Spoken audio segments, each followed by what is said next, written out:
something else worth mild panic / hysteria about when you're middle-aged, I feel, is fancy dress parties.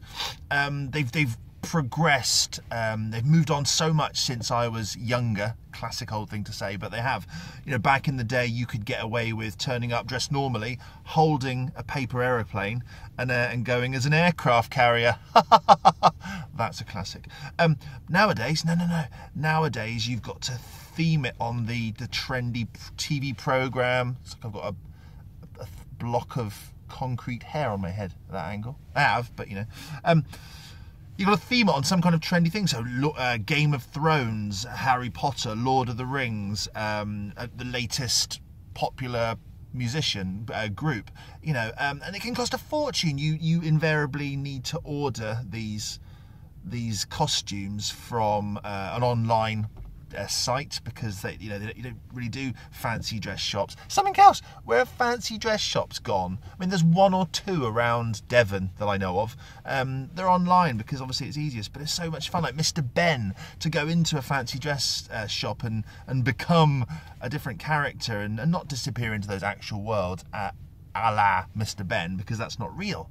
Fictional, but you know, just dressing up, like getting inside the big rolls of carpet at carpet shops like Carpet-Rite.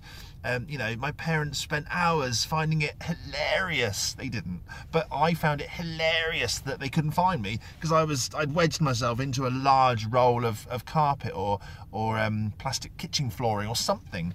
You know, nowadays George will get in amongst the clothes at Tesco's in the racks and still doesn't realise that I can see his feet at the bottom, hence why I can find him quicker than he believes is fair to find him. But I'm the grown-up, I know these tactics, George.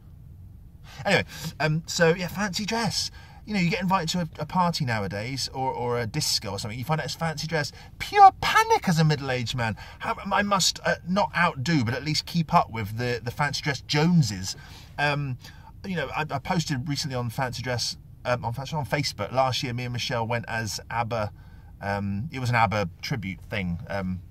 Some of my musical friends will find that astonishing, but it was just a social event. Anyway, and we went as Bjorn and Agnetha, and even that, I borrowed, I was going to buy, but they gave it to me, borrowed / kept the wig and from somebody, and from charity shops I managed to put together the ensemble I was wearing, and Michelle likewise.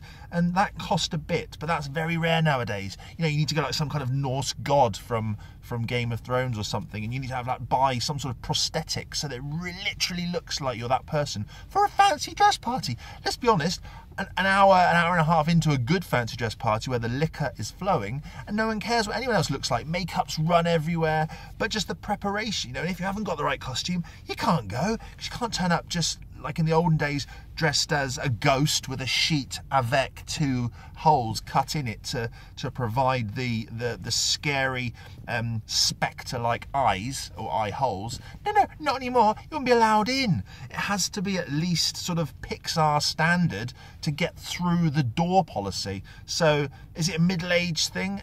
Is it this time in modern society that fancy dress parties have become really high pressured, and don't turn up if you're not Avatar standard? All right, so have a talk about that. Bye again.